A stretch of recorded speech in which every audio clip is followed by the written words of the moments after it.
নমস্কার, আপনারা দেখছেন তুহিনার হেলদি রান্না। এই গরমকাল মানেই পাকা আমের সময়, আর বাজারে এখন প্রচুর পরিমাণে পাকা আম পাওয়া যাচ্ছে। তাই আজ আমি তৈরি করেছি পাকা আম দিয়ে কেক। সবার প্রথমে আমি একটা মিক্সির জারে নিয়ে নিলাম 2 কাপ সুজি। এই সুজিটাকে একটু মিহি করে আমি গুঁড়ো করে নেব। এই কেকটা আমি সুজি দিয়ে বানাবো, এতে আমি ডিমের ব্যবহার করব না। সুজিটা মোটামুটি একটু গুঁড়ো করা হয়ে গেছে, এইটাকে আমি একটা বাটিতে ঢেলে রাখলাম। আর এবারে এই মিক্সির জারেই আমি গুঁড়ো করে নেব 1 কাপ চিনি। এখন আমার চিনিটা গুঁড়ো করা হয়ে গেছে, আমি এবার সেই সুজির ওপরে চিনিটাকে ঢেলে রাখলাম। আমি একটা হিমসাগর আম ছোট ছোট করে কেটে একটা বাটিতে আগে থেকেই রেখে দিয়েছিলাম। এবারে এই আমটাকে মিক্সির জারে নিয়ে নিলাম। এবারে এটাকে আমি বেটে নেব। বাটা হয়ে গেলে আমের শাঁসটা আমি সুজি আর চিনির মিশ্রণের ওপর ঢেলে দেব। সম্পূর্ণ আমের শাঁসটা বাটিতে ঢেলে নেবার পর আমি এতে দিয়ে দেব 2 চামচ গুঁড়ো দুধ। গুঁড়ো দুধটা দেবার পর আমি সমস্ত কিছুকে ভালো করে মাখিয়ে নেব। ধীরে ধীরে বেশ সময় ধরে এটাকে মাখাতে হবে। আর এই মাখানোটা যত সুন্দর করে হবে ততই কিন্তু কেকটা সফট হবে। আমার এই মিশ্রণটা বেশ ঘন রয়েছে, এটাকে একটু পাতলা করে নিতে হবে।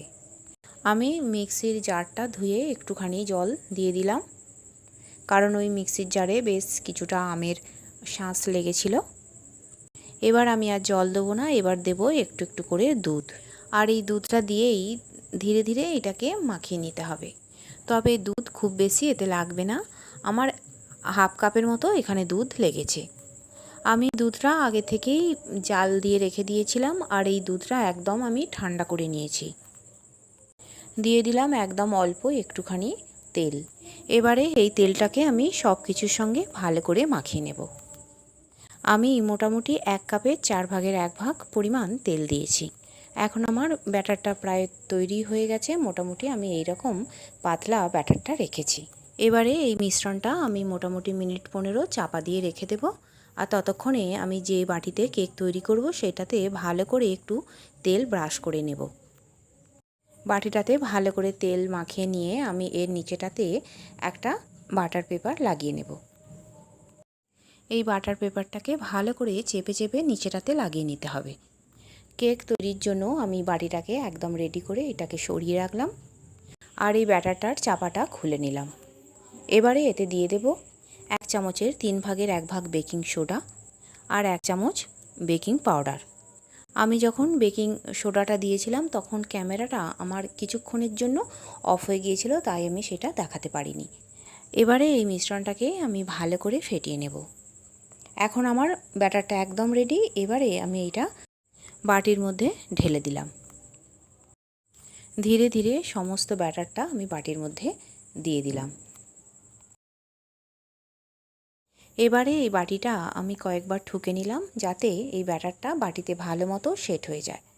আমি গ্যাসে আগে থেকেই একটা কড়া বসিয়ে দিয়েছিলাম, আর তাতে বালি দিয়ে দিয়েছি যাতে বালিটা একটু গরম হয়ে যায়। এবারে এর ওপরে 2টো বার্নারের পুরানো মুখ আমি বসিয়ে দিলাম। এখন এতে কেকের বাটিটা বসিয়ে দিয়ে চাপা দিয়ে দিলাম। মোটামুটি আধ ঘন্টা পর আমি চাপাটা খুলে নিয়ে কিছু ড্রাই ফ্রুটস এতে সাজিয়ে দেব। এই ড্রাই ফ্রুটসগুলো যদি আমি প্রথমেই দিয়ে দিতাম তাহলে কিন্তু এগুলো কেকের মধ্যে ঢুকে যেত, তাই এটা কিছুটা কেকটা বেক হয়ে যাবার পর সাজিয়ে দিলাম। আজকের এই পাকা আমের কেকটা আমি করছি সম্পূর্ণ নিরামিষ, এতে কিন্তু আমি ডিমের ব্যবহার করিনি। আর এই কেকটা খাওয়ার সময় কিন্তু পাকা আমের সুগন্ধ পাওয়া যাবে।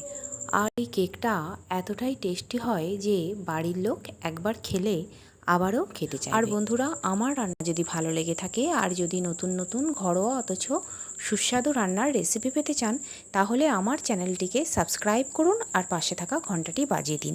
আর লাইক, শেয়ার, কমেন্ট করতে কিন্তু একদম ভুলবেন না। এদিকে আমার কেক একদম রেডি। আমি এটাকে নাবিয়ে ঠান্ডা করে নিয়েছি, আর এখন এইটাকে আমি বাটি থেকে বার করে নিচ্ছি। এবারে এই কেকের পিছন থেকে আমি বাটার পেপারটা আস্তে আস্তে খুলে নেব। এবারে কেকটাকে আমি প্লেটের ওপর উল্টে দেব। দেখুন বন্ধুরা, আমার কেক কত সুন্দর হয়েছে, আর কালারটাও কিন্তু দুর্দান্ত হয়েছে। এবারে আমি একটা ছুরি দিয়ে কেটে দেখিয়ে দেব যে কেকটা কতটা সফট হয়েছে। কেকটা খুব সহজেই ছুরি দিয়ে কাটা হয়ে যাচ্ছে। আর এইভাবে বাড়িতে যদি কেক বানানো যায় তাহলে কিন্তু এটা লাগেও খুব কম উপকরণ, আর এটা বানাতে খরচও ভীষণই কম হয়।